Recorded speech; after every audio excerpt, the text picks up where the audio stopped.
엠마오 연구소. 저한테 DM으로 왔나 메일로 왔나 저도 조금 기억이 안 나요. 그러니까 좀 이제 시간이 좀 된 메시지였는데 어떤 분이 개인적인 상담을 저한테 해 오셨어요. 물론 제가 저한테 오는 모든 메시지들을 다 받지는 못하는데 그중에서 좀 이렇게 굉장히 좀 기억에 남아가지고 좀 기억을 하고 있다가 언젠간 얘기는 해야 되겠다. 근데 저도 이게 즉각 제가 답을 드리기에는 좀 이렇게 무거운 주제였어가지고 조금 이렇게 시간을 둔 다음에 답을 좀 드리게 되는 것 같아요. 이분께서 뭐라고 말씀하셨냐면은, 이렇게 말씀하셨습니다. 제가 낙태를 한 적이 있습니다. 이제 여성분이셨어요. 그러니까 물론 이분은 기독교인이시고 또 지금도 교회를 다니고 있지만 좀 자기가 생각하더라도 좀 건전치 못한 이성 교제를 하면서 이제 임신을 하게 되었는데 그때 낙태를 했다라고 하더라고요. 근데 그 기억이 저를 지속적으로 괴롭힙니다. 그래서 이 죄를 어떻게 하면 용서를 받을 수 있을까요? 이렇게 저한테 메시지가 왔어요. 정확하게 이 내용은 아니었을 거예요. 아마 말의 어간은 조금 달랐을 텐데 그래도 대략적인 내용은 아마 이런 내용이었던 걸로 기억을 합니다. 사실 낙태라는 주제로 하나만 좁히기보다도 좀 그렇게 넓혀서 한번 얘기를 해볼게요. 어떤 나를 괴롭히는 과거의 죄에 대해서. 네. 사실 많은 사람들이 이런 일을 갖고 있을 거라 생각이 들어요. 그러니까 낙태라고 했을 때는 그 경험을 갖고 있는 사람들이 한정적이겠지만 이건 우리 모두한테도 적용할 수 있는 문제 같거든요. 그러니까 정말 나를 지속적으로 후회하게 만드는 과거의 죄, 과거의 그 한순간. 만약에 저한테도 목사님도 혹시 그런 경험이 있나요? 라고 했을 때 네, 저도 있어요. 절대 말할 수 없는. 네, 말하면 진짜 끌려나갈지도 모르는. 그러니까 저도 정말 그것 때문에 후회를 하고 거기에 대한 어떤 죄책감이 저를 지금도 뜨문뜨문 괴롭힐 때가 있어요. 그래서 이런 나를 괴롭히는 과거의 죄를 어떻게 대해야 될까라고 했을 때 이런 생각들을 좀 할 때가 있는 것 같아요. 지금 메시지를 보내신 분도 마찬가지고 뭐라고 생각하시냐면은 이 죄를 용서받지 못하면 어떡하지? 이제 이런 생각을 하는 거죠. 이게 너무 큰 잘못이었다 보니까.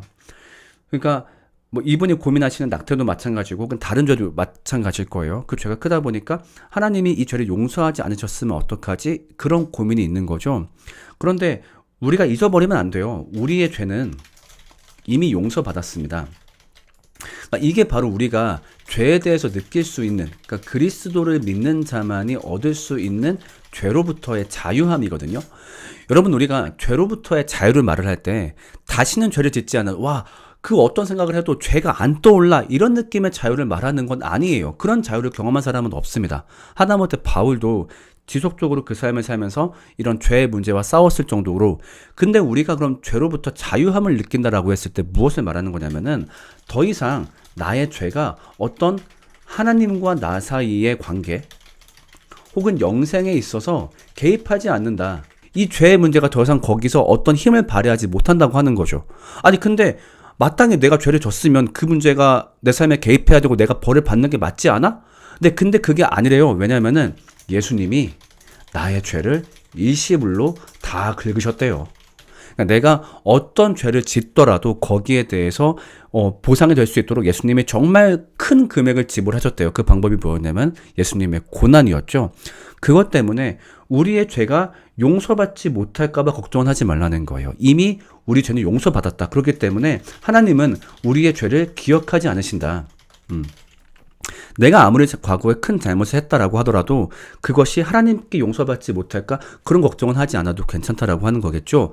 그렇지만 동시에 두 번째, 여기에 대해서는 의무감을 가져야 됩니다. 만약 그 죄가 피해자가 있는 죄라고 한다면, 만약에 내가 그 지었던 죄가 피해자가 있고 지금도 그 피해자가 있다라고 한다면은 과거의 일이라고 했을지라도 그 피해자에게 사과하는 것은 응당 다른 문제입니다. 그러니까 하나님이 내 죄를 용서하신 것하고 사람에게 용서받는 것은 분명히 다른 문제인 거죠.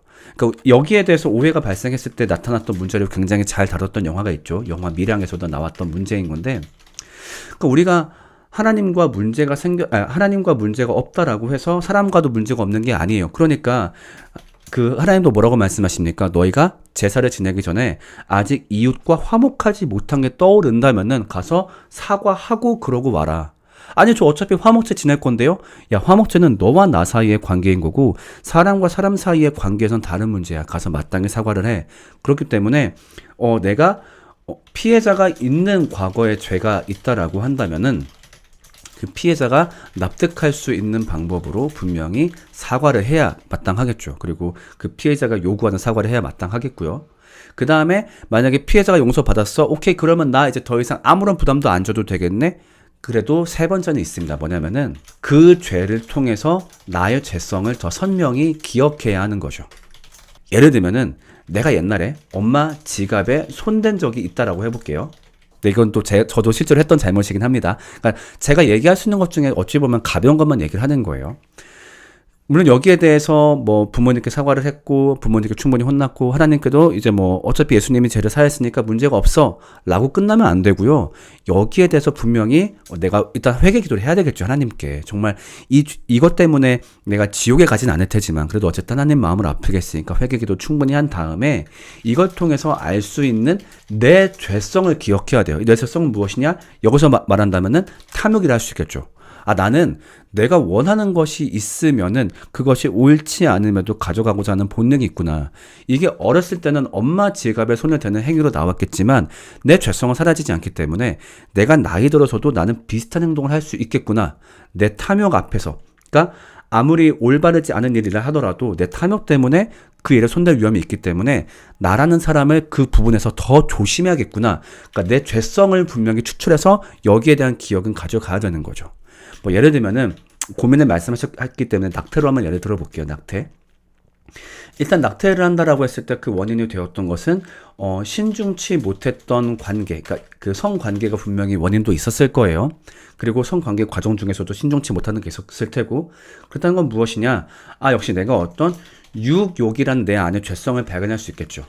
내 안에 육체적 욕망이 분명히 있기 때문에 혹은 모르겠어요. 그 관계가 육체적 욕망 때문에 한 것인지 아니면 그런 경우도 있겠죠. 사람에 대한 욕망. 실제로 그 관계를 그렇게까지 하고 싶었던 건 아닌데 이 관계를 안 하면 저 사람이 도망가 버릴까 봐 혹은 저 사람이 날 사랑하지 않는다고 얘기할까 봐 그 사람의 마음을 얻기 위해서 한 행동일 수 있을 거예요. 어쨌든 그것도 신중치 못했던 게 맞기 때문에 내 안에는 그런 욕망이 있구나. 사람에 대한 마음을 얻기 위한 욕망 때문에 이 사람의 마음을 얻을 수 있다라고 한다면 분명히 옳지 않은 것에 대해서도 내가 욕심을 낼 수 있는 위험이 있겠구나. 나 그것을 참 조심해야 되겠다. 그게 뭐 꼭 남자에 대한 것이든 아니면 사람 자체에 대한 것이든 그 행동을 통해서 그러니까 첫 번째 얘기한 것처럼 이 죄가 용서받지 못하면 어떡하지? 그런 걱정 안 해도 괜찮아요. 이미 하나님이 그것을 아시고도 당신을 사랑하신 거예요. 낙태하지 않았던 당신을 사랑하신 게 아니라 낙태의 경험을 가지고 있는 걸 다 아시는 그분께서 당신을 사랑한다고 말하시는 거예요. 그 사랑이 너무 좋아서 자기 아들을 죽게 하실 정도로 때문에 그 죄성 때문에 하나님께 용납받지 못하면 어떡하지? 죄가 용서받지 못하면 어떡하지? 그것은 걱정해서 지우시되 다만 우리가 가져가야 될 걱정은 무엇이다? 그 안에서 내 죄성이 있구나. 그 일을 통해서 발견된 내 죄성이기 때문에 이 죄성은 문제를 반드시 재발할 위험이 있다. 그 낙태라는 사건은 과거가 됐을지 몰라도 죄성은 현재형으로 남아있는 것이다 보니까 이 죄성이 재발하지 않도록 내가 이 문제에 대해서 더 집중하고 혹은 재발하지 않기 위한 장치들을 마련해야 되겠다. 이런 결심을 하는 것이 자신의 과거의 죄를 올바르게 바라보는 방법이라고 생각합니다. 공포심은 가져가지 마시되 거기에 대한 마땅한 의무감과 책임감 그거는 가져가시는 게 맞다고 생각이 듭니다. 저 또한 그런 마음의 짐을 지고 살고 있죠. 네. 여러분 앞에서 저를 포장하고 싶지 않아요. 네, 뭐 제가 마치 그런 경험, 뭐랄까 숨기고 싶은 죄가 없는 깨끗한 사람, 뭐 그렇게 안 보이시잖아요, 그렇죠? 네.